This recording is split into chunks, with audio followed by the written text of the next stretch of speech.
बिस्मिल्लाहिर्रहमानिर्रहीम।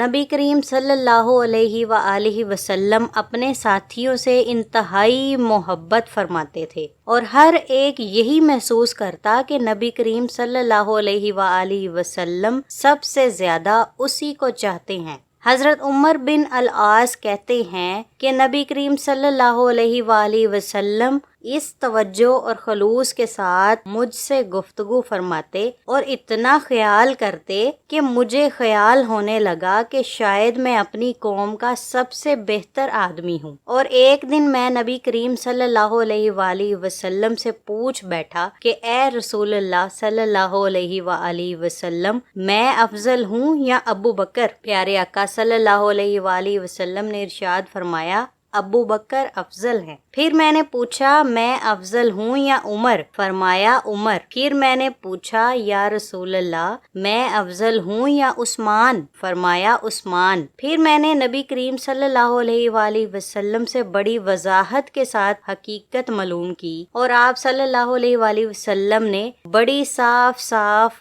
बात कह दी। तब तो मुझे अपनी इस हरकत पर बड़ी ही शर्म आई और मैं दिल में ख्याल करने लगा, भला ऐसी बात पूछने की मुझे क्या जरूरत थी।